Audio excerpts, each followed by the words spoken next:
Para começar o vídeo, vamos falar sobre a Copa da Igualdade, onde na manhã desta segunda-feira, dia 5 de fevereiro, o Zenit e o Aldo Rail se enfrentaram e o clube russo levou a melhor por 2-0, com gols dos brasileiros Claudinho e Arthur. Antes de mais informações, uma breve apresentação. Para você que não me conhece, eu sou Eduardo, tenho 17 anos, meu maior sonho é ser um grande jornalista esportivo no futuro. E pensando em como que eu poderia seguir este sonho, eu criei este canal, juntamente com um perfil no Instagram, onde eu publico informações do mundo esportivo. Caso seja de seu interesse, o link do Instagram estará aqui na descrição deste vídeo. Bom, vamos lá. Falando de Fórmula 1, a Williams divulgou imagens de seu novo carro para a temporada de 2024. Eu achei um carro bem interessante. E você, o que achou? Deixa sua opinião aqui nos comentários. Voltando a falar de futebol, o Atlético Mineiro anunciou a contratação do atacante Bernard, de 31 anos, que estava no Panathinaikos da Grécia. O jogador chega com um contrato válido até dezembro de 2027. Ele assinou um pré-contrato e chegará no Galo só a partir do meio do ano, quando seu contrato com a equipe da Grécia se encerra. Segundo o jornalista Rodrigo Fragoso, o diretor de futebol do Vasco, o Alexandre Matos, está negociando a contratação do atacante Breno Lopes, de 27 anos, que pertence ao Palmeiras. Falando de Vasco, o clube anunciou a contratação do lateral esquerdo Vitor Luiz, de 30 anos, que estava na equipe do Coritiba. O jogador chega com um contrato válido até dezembro deste ano. De acordo com o jornalista Ekrem Konur, o Corinthians, o São Paulo e o Grêmio estão monitorando a situação do meia-atacante argentino Ángel Di Maria, de 35 anos, que atualmente defende as cores do Benfica de Portugal. O jogador tem um futuro indefinido nos encarnados e deseja retornar ao futebol argentino, onde atuou na equipe do Rosário Central. Segundo o portal GE, o Botafogo encaminhou a contratação do volante Alan, de 33 anos, que está no Al-Wahda dos Emirados Árabes. O Glorioso quer o jogador de forma imediata, porém o clube árabe só quer liberar o jogador a partir do meio do ano, que é quando seu contrato se encerra. De acordo com o jornal Daily Mail, em junho deste ano haverá uma espécie de Copa do Mundo, com jogadores de algumas seleções que foram campeãs mundiais, e esses jogadores serão acima dos 35 anos. O jornal diz que os seguintes jogadores estarão no evento: Ronaldinho Gaúcho, Kaká, Rivaldo, Michael Owen, Fábio Cannavaro e Thierry Henry. Segundo o jornal The Telegraph, da Holanda, não é o que conhecemos, o que conhecemos é da Inglaterra. Falando sobre esse jornal holandês, a Red Bull Racing estaria investigando o chefe de equipe, o Christian Horner, por uma conduta imprópria. O Horner foi questionado e ele negou as acusações.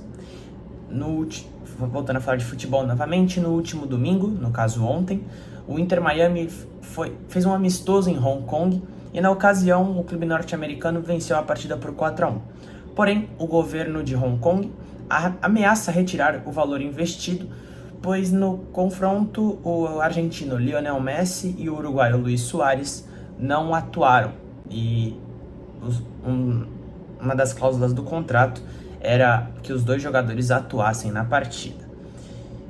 Falando sobre o Internacional, o clube está avançando na contratação, em definitivo, do zagueiro Vitão, de 23 anos, que pertence ao Shakhtar Donetsk da Ucrânia. O jogador está emprestado por conta de uma espécie de cláusula que a FIFA colocou por conta da guerra entre a Rússia e a Ucrânia. O jogador tem contrato de empréstimo com o Inter até 30 de junho, que é quando o seu contrato com a equipe ucraniana se encerra. Falando sobre o Campeonato Carioca, em uma entrevista após o empate em 0-0 no Clássico dos Milhões, o auxiliar técnico do Vasco, Emiliano Dias, revelou que o atacante argentino Pablo Verratti, de 35 anos, está com uma fissura na costela e irá tratar dessa lesão nos próximos dias. Falando de Vasco ainda, o clube está negociando com o Internacional a contratação do atacante Pedro Henrique, de 33 anos. O Colorado não recusa negociar o jogador, porém pede uma compensação financeira para liberá-lo.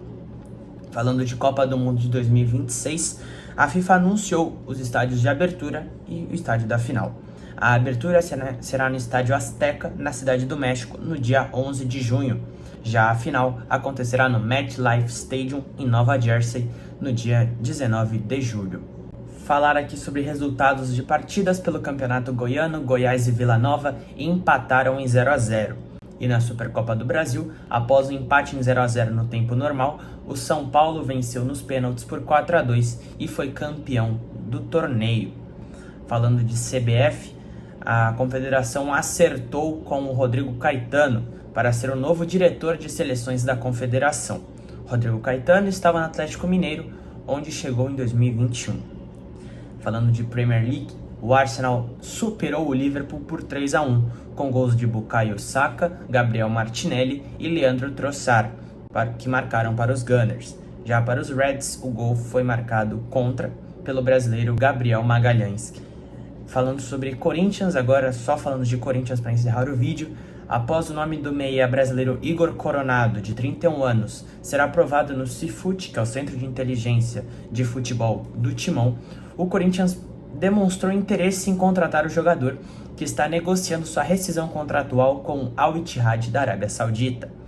Falando ainda no Coringão, o clube está mais próximo de acertar a contratação do lateral direito Mateuzinho, de 23 anos, que pertence ao Flamengo. O Timão desembolsará 4 milhões de euros, algo na casa dos 21,5 milhões de reais, por 60% dos direitos econômicos do jogador. Caso o jogador atinja algumas metas, o Timão terá de desembolsar mais 1 milhão de euros. O jogador ainda terá uma valorização salarial na equipe paulista. E para encerrar sobre Corinthians, um dia após a derrota por 3-1 em plena Neoquímica Arena, derrota para o Novo Horizontino, o Corinthians demitiu o treinador Mano Menezes. E agora quem irá comandar o clube será o seu auxiliar, o Thiago Kozlowski. O favorito para assumir o cargo é o Márcio Zanardi, que atualmente está comandando o São Bernardo. Só para lembrar, nesta quarta-feira o Corinthians terá um clássico contra a equipe do Santos na Vila Belmiro. O Santos, que está embalado agora, neste momento, é o líder geral do Campeonato Paulista, enquanto o Corinthians está em 15º na tabela geral. Caso terminasse o campeonato agora, o Corinthians estaria rebaixado à Série A2 do Campeonato Paulista.